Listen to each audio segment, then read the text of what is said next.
pagi guru dan teman-teman. Hari ini kami akan menjelaskan tentang halogen. Kelompok kami ada Arvio, saya Benedikto, ada Gihon, Jeremy, Clara, dan Vino. Awal ini kami akan dimulai dengan penjelasan dari Arvio.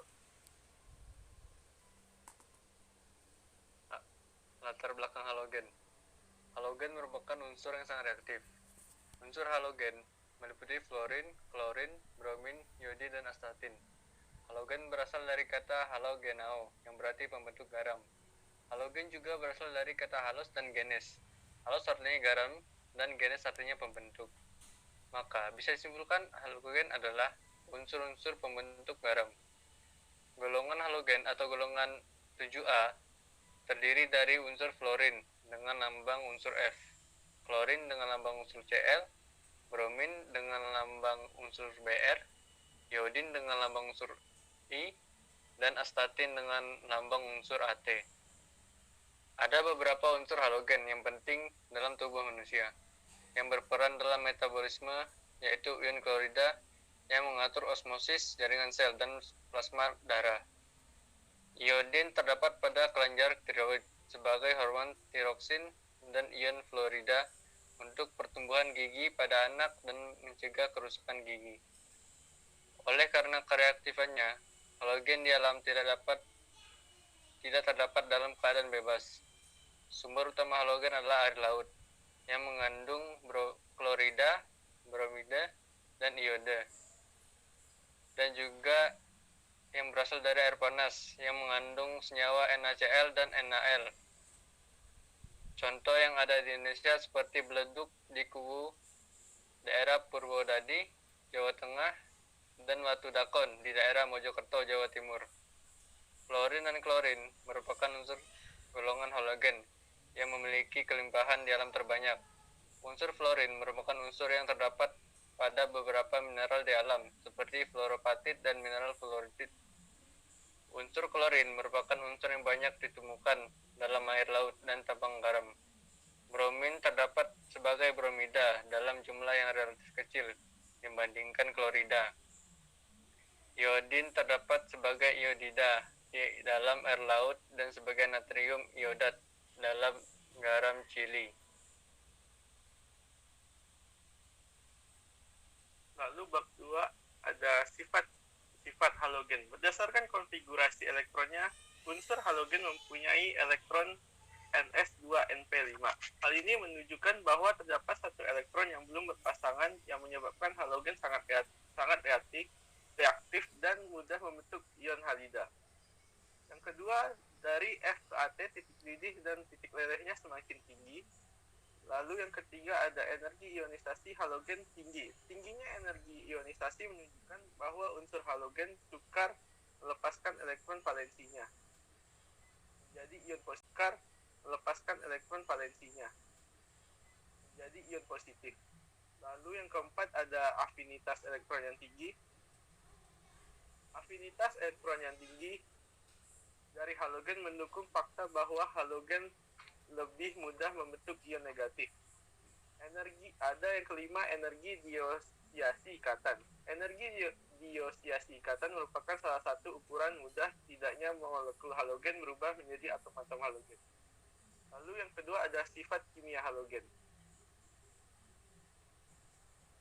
Yang pertama, sifat umum. Secara kimiawi, halogen merupakan unsur non-logam yang paling reaktif. Hal ini didukung oleh beberapa faktor, yaitu sebagai berikut. Berdasarkan konfigurasi elektronnya, halogen mempunyai satu elektron tidak berpasangan, sehingga mudah membentuk ikatan kovalen. Lalu yang kedua, afinitas elektron yang tinggi mengakibatkan halogen mudah membentuk ion negatif dan membentuk senyawa dengan berikatan secara ionik. Lalu yang kedua ada daya oksidasi halogen dan daya reduksi halida. Potensial standar halogen ditunjukkan dengan setengah reaksi.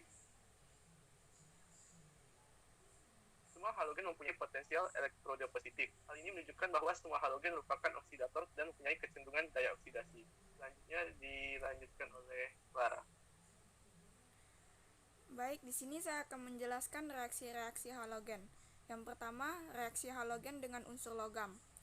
Reaksi halogen dengan unsur logam, baik logam golongan A maupun golongan B, dapat langsung membentuk garam dan reaksinya berlangsung dengan hebat. Yang kedua, reaksi halogen dengan unsur golongan 4A.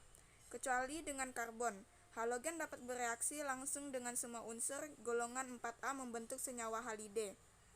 Yang ketiga, reaksi halogen dengan unsur golongan 5A.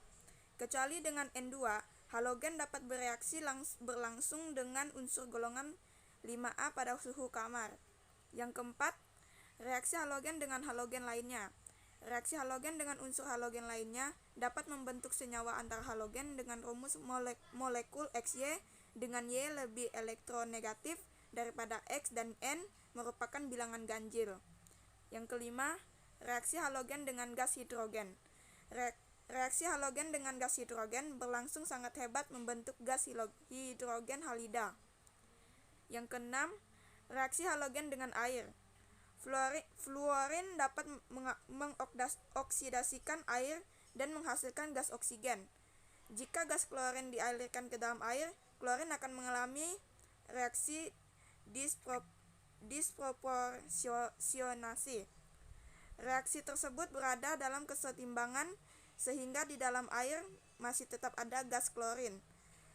Larutan ini disebut dengan air klorin, senyawa Br dan I. Dalam air tidak bereaksi dan larutannya disebut dengan air bromin dan air iodin. Yang ketujuh, reaksi halogen dengan basa kuat. Kecuali F1, semua halogen di dalam basa kuat akan mengalami reaksi disproporsionasi atau autoredoks. Reaksi yang terjadi dipengaruhi oleh suhu. Yang kedelapan, reaksi halogen dengan halida. Dengan memperhatikan nilai potensial elektrode dari masing-masing halogen, halida dapat dioksidasikan oleh halogen yang mempunyai daya oksidasi lebih tinggi. Nilai potensial elektrode halogen adalah dari dua reaksi tersebut dapat disimpulkan jika halida direaksikan dengan halogen yang terletak di atasnya. Dalam sistem periodik unsur, halida tersebut akan mengalami oksidasi menghasilkan halogen. Sebaiknya, halogen akan mengalami reduksi menjadi halida, akan tetapi hal yang sebaiknya tidak bernilai negatif. Senyawa halogen. 1. Senyawa terhalogen. Halogen yang satu dengan halogen yang lain dapat membentuk senyawa kovalen dengan rumus umum XY dengan X adalah halogen yang lebih elektropositif dan Y halogen yang elektronegatif serta N merupakan bilangan 1, 3, 5, dan 7. Senyawa ini memiliki rumus XY dengan X adalah unsur yang memiliki keelektronegatifan lebih tinggi.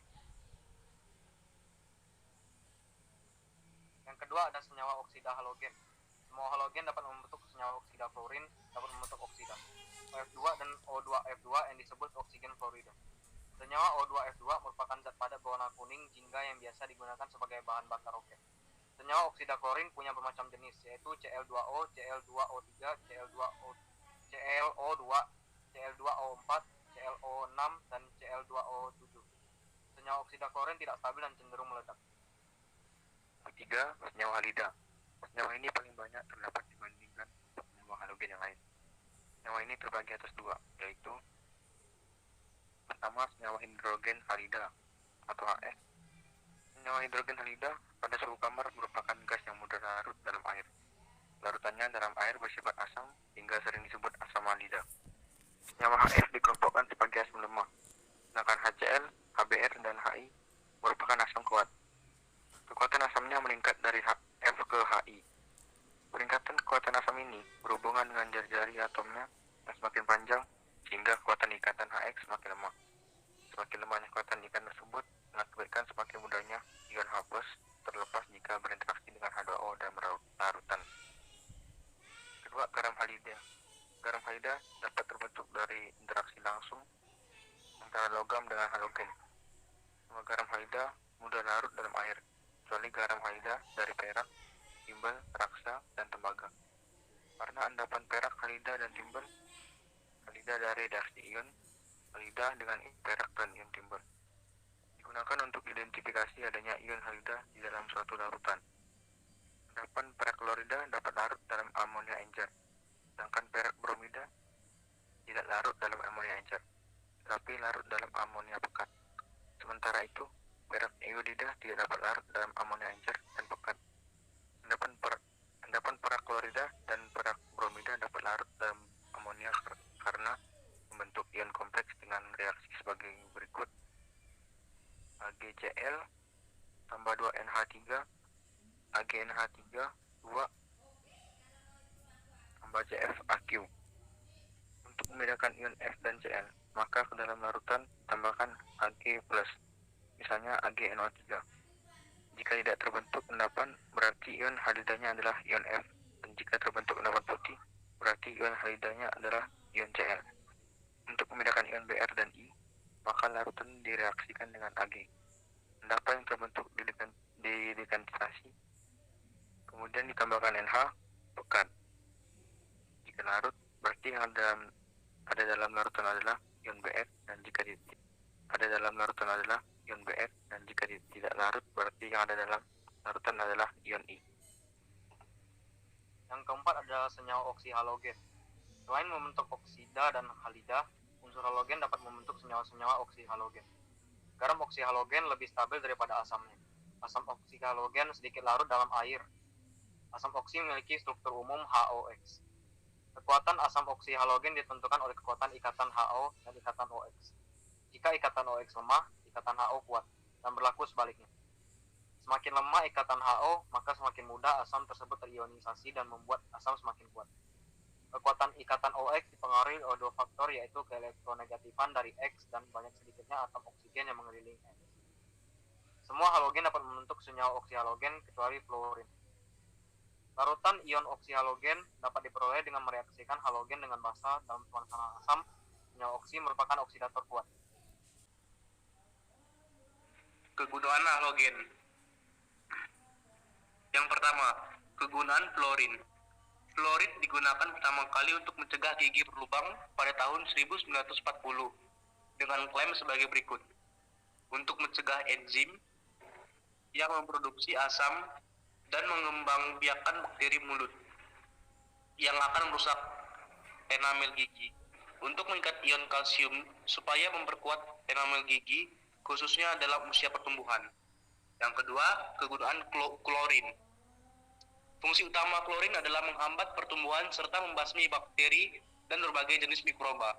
Karena manfaat ini, klorin seringkali digunakan sebagai penjernih air minum dan kolam renang.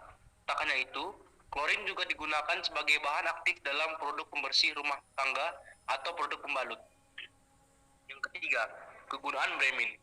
Salah satu aplikasi penting brom adalah sebagai bahan pembuatan bahan anti api.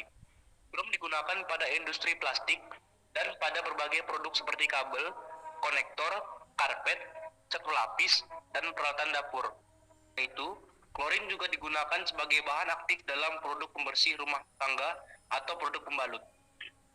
Yang ketiga, kegunaan bremin. Salah satu aplikasi penting brom adalah sebagai bahan pembuatan bahan anti api. Brom digunakan pada industri plastik dan pada berbagai produk seperti kabel, konektor, karpet, cat pelapis, dan peralatan dapur. Brom juga digunakan dalam industri pakaian dan furnitur untuk mencegah berbagai produk agar tidak mudah terbakar. Dan yang terakhir, kegunaan iodin. Fungsi utama iodin adalah untuk mencegah tubuh kekurangan iodin dan kondisi yang disebabkan karena kekurangan iodin tersebut, termasuk gondok dan gangguan tiroid lainnya. Obat ini juga bisa digunakan untuk mengatasi payudara yang memiliki benjolan dan rasa sakit di payudara. Selanjutnya kesimpulan. Bab ketiga, kesimpulan. Halogen umumnya terdapat di alam sebagai senyawa halida. Sumber halida di alam yang paling banyak terdapat di air laut atau daerah bekas laut. Dan sesuai dengan katanya, halogen artinya unsur-unsur pembentuk garam. Ada beberapa unsur halogen yang berperan dalam tubuh manusia, yaitu klorida yang dapat mengatur osmosis, jaringan sel, dan plasma darah. Halogen memiliki energi ionisasi yang tinggi yang membuat halogen di alam tidak membentuk ion positif. Halogen hanya membentuk ion negatif. Halogen dapat bereaksi dengan unsur logam golongan 4A dan 5A, gas hidrogen, air, dan lain-lain. Sekian, terima kasih. Sekian dari kami, terima kasih.